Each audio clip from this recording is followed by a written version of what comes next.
Hello, hi, നമസ്കാരം. എന്താണ് ഇവൾ പച്ചില കാണിക്കാനാണോ വന്ന്? ഇതൊക്കെ ഞങ്ങൾ കുറേ കണ്ടതാ എന്ന് വിചാരിക്കണ്ട.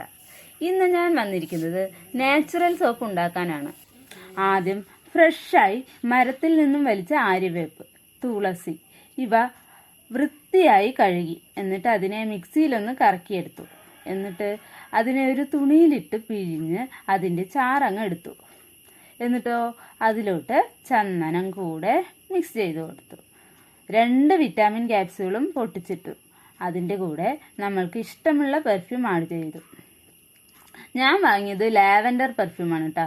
എനിക്ക് ഏറ്റവും ഇഷ്ടമുള്ള മണമാണത്.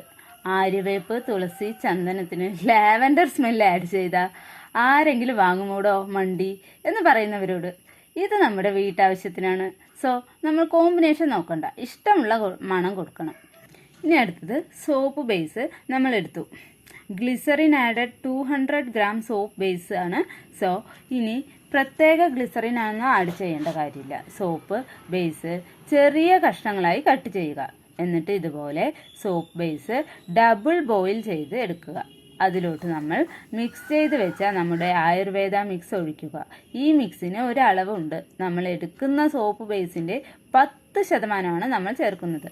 പിന്നെ നന്നായി മിക്സ് ചെയ്ത് നമ്മുടെ സോപ്പ് ബേസ് മോൾഡിലോട്ട് ഒഴിക്കുക.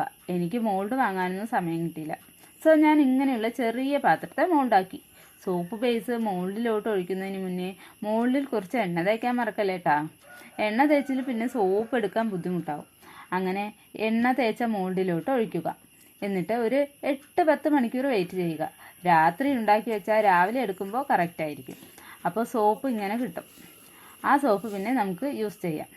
ഞാൻ ഉണ്ടാക്കിയ സോപ്പാണ്. പതയ്ക്കുമോ എന്തോ? വാ നമുക്ക് നോക്കാം. പതയ്ക്കുന്നുണ്ട്. ഇത്രയേ ഉള്ളൂ സോപ്പ് ഉണ്ടാക്കാൻ. നമ്മൾ 1 മണിക്കൂർ ഒന്ന് ശ്രമിക്കുകയാണെങ്കിൽ ഒരു ദിവസം കൊണ്ട് നമ്മൾ ഹോം മെയ്ഡ് സോപ്പ് ഉണ്ടാക്കും. Thank you.